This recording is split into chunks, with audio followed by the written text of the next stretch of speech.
I mean, that's a pretty long list. I think while you were listening, I was just thinking we have sort of more communication on worker safety, more work to be done on improving sort of the industry scope 3 emissions, some work on worker retention in this industry as well. Partnering with other organizations on feed sustainability. There's a lot of things that you've already identified. The Sciencing Podcast, Season 1, Episode 7.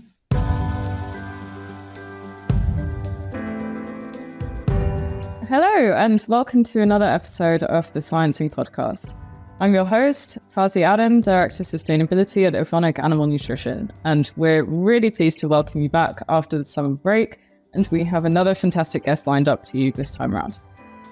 And something that always comes up, I think, when we're talking about sustainability on this podcast with all of the different guests that we've had come and join us, the theme of value chain and collaboration comes up again and again when we talk about how to progress sustainability goals in the food industry. And we're always on the lookout for more examples of innovators and leaders who've led successful projects like this. And this month, we are delighted to speak to the US Roundtable for Sustainable Poultry and Eggs about the sustainability framework they developed and released last year. The US-RSPE Sustainability Framework is the first ever multi-stakeholder sustainability reporting framework for the entire US supply chains for chicken, turkey, and eggs, all the way from the producer to the final customer. And today, we're incredibly lucky to have US-RSPE's Executive Director, Ryan Bennett, join us to talk about why they developed the framework, what the learnings have been 1 year after its release, and how they hope to continue using it in the future. So Ryan has a wealth of stakeholder engagement experience in different aspects of the animal protein industry. Before joining US-RSPE in 2018, Ryan worked with the National Milk Producers Federation, where he managed the National Dairy Farmers Assuring Responsible Management Program, which evaluates animal care, antibiotic use, environmental stewardship, and worker health and safety for 98% of the US milk supply. Prior to this, Ryan managed the Federation's government relations work, where he brought together diverse stakeholders to find new ways to finance on-farm conservation projects.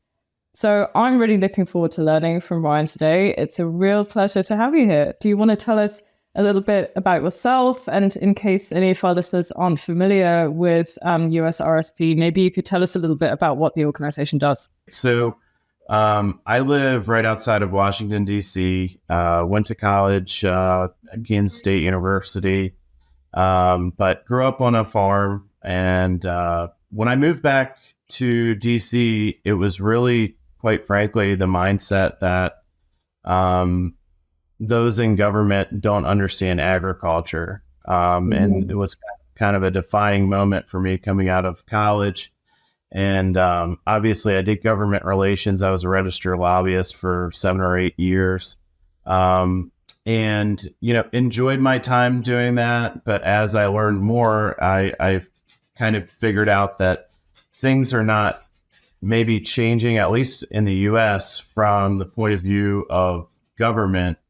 And it seems like more pressure, like I said, at least in the U.S. market, is coming, through that supply chain, from retail and food service companies, from activists, from investors, applying more pressure to the industry. And so I felt like it was a good opportunity to switch maybe a little more into the sustainability, animal welfare space, do more education there, and really try and bring supply chains together in terms of understanding one another and their individual pressures. Because one thing we noticed, obviously, through our framework process that I know we're going to talk about here shortly, is some things that are very important in one segment in the supply chain might not be as important to the others, and vice versa.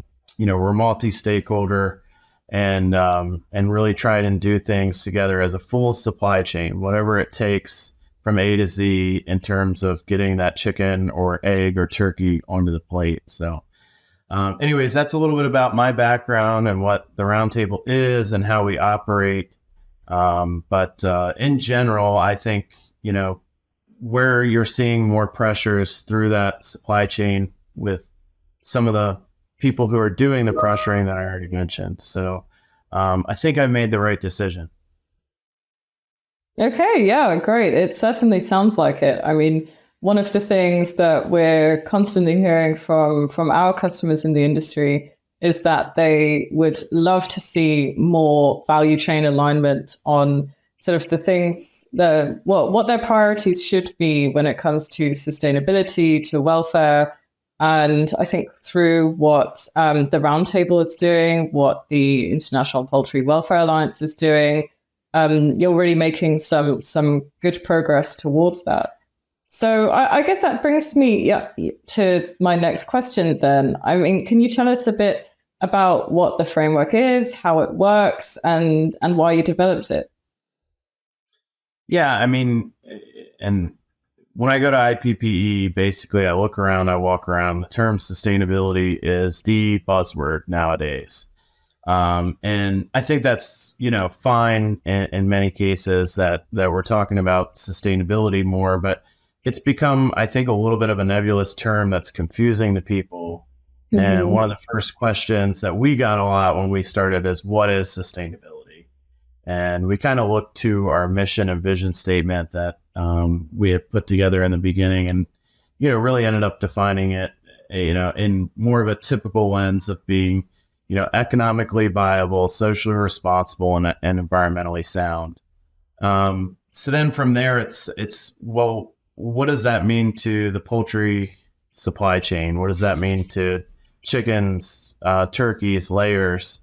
And how do we define it? And so we did, a materiality assessment. So what's important to us, or what do we impact the most?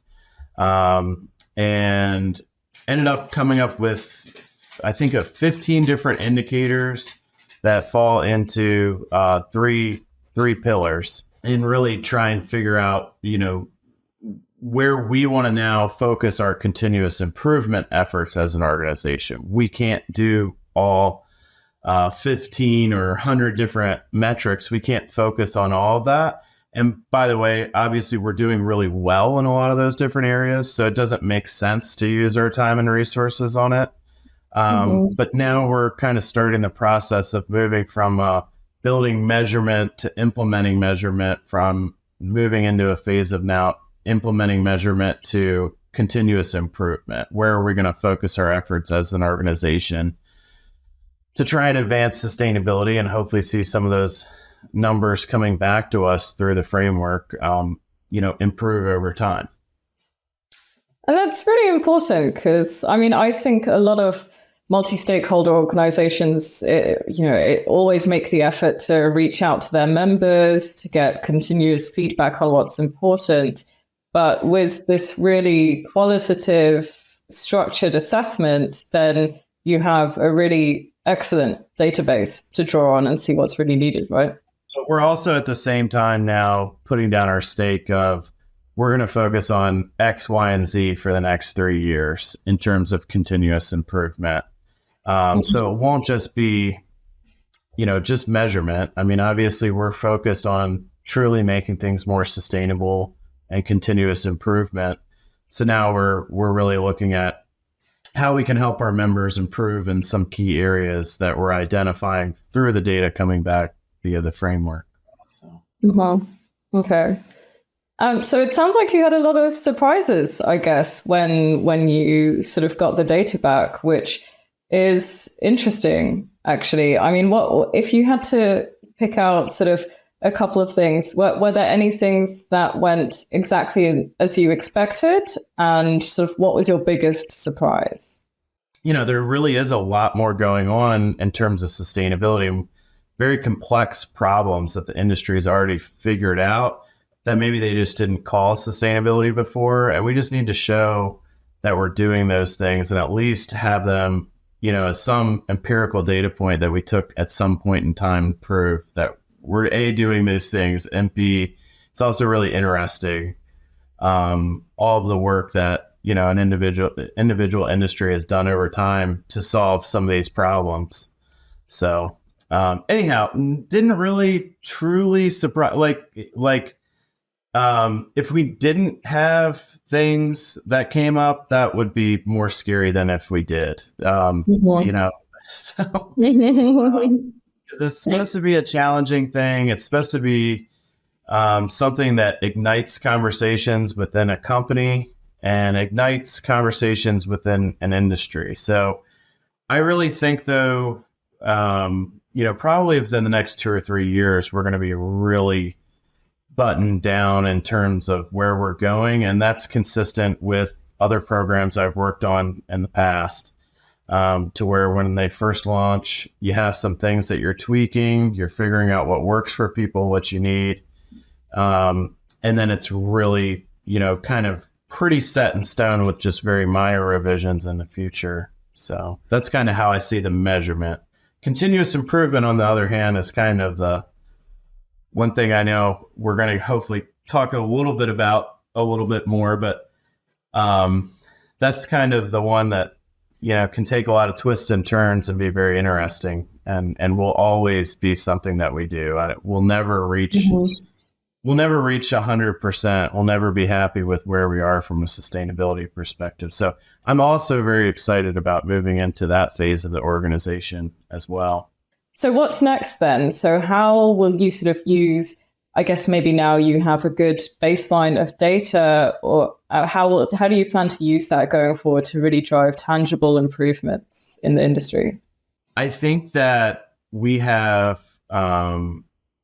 some work to do, especially communicating about HR and safety initiatives within the industry. So, I've read a lot of articles and things like that made me really want to kind of kick the tires and dive into things more in terms of what the industry is doing.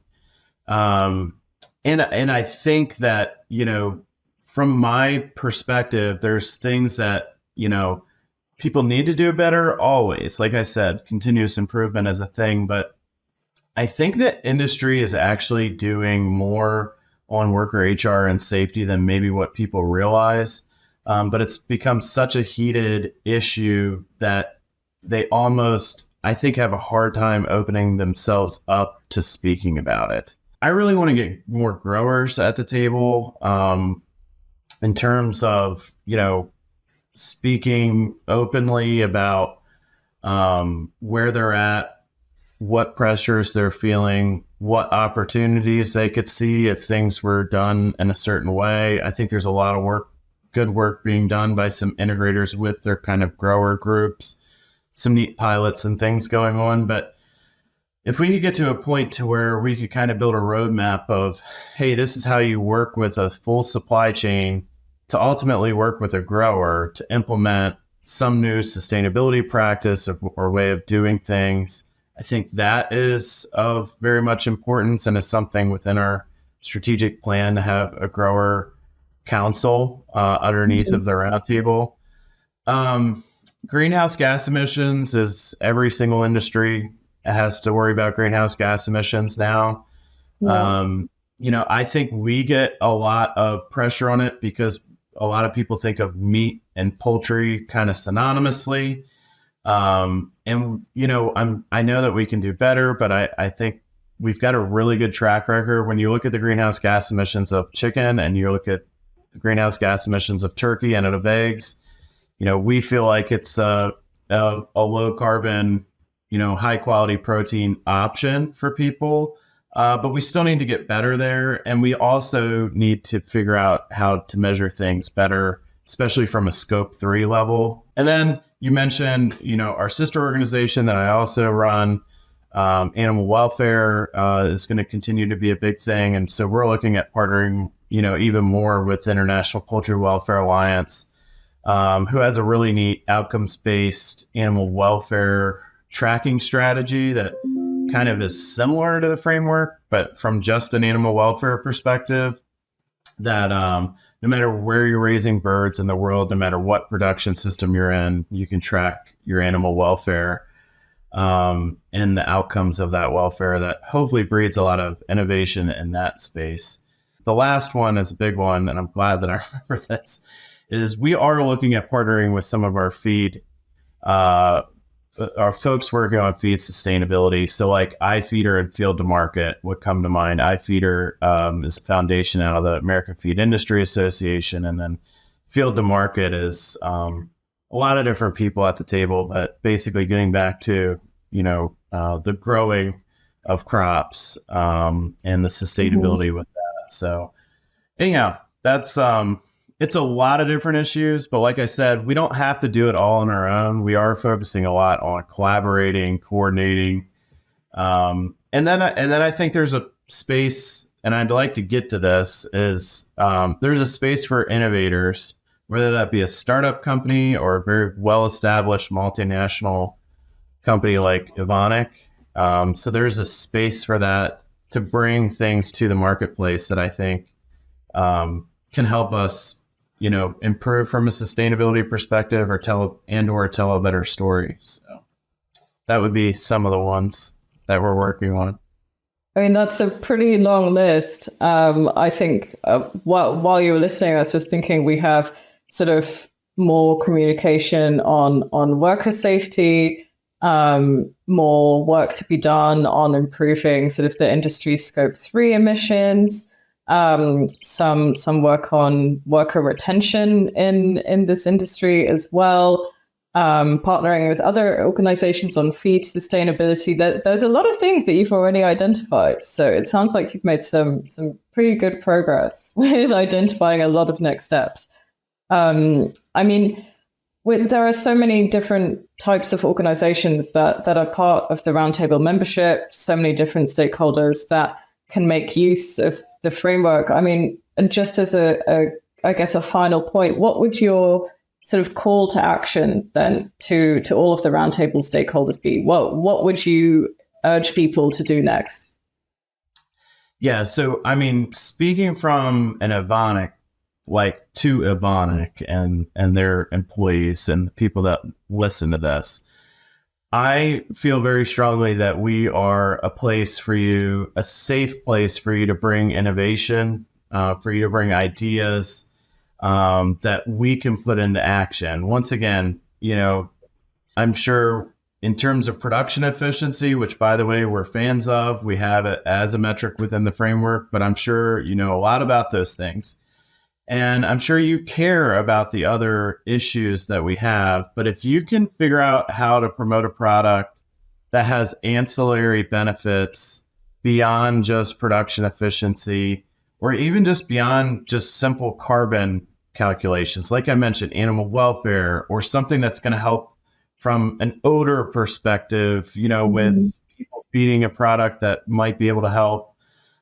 We want to be a place that you feel comfortable coming to, but we're going to obviously care about, a broad list of things. But the more that we can figure out ways to help people figure out those ancillary benefits of a product, or thinking about things from, yes, of course, always a financial lens, but trying to solve problems that maybe are, maybe you're improving production efficiency in this, or maybe it's not a production efficiency type of thing, but can help somebody solve a problem that they're having, or a potential problem that they're having in another area.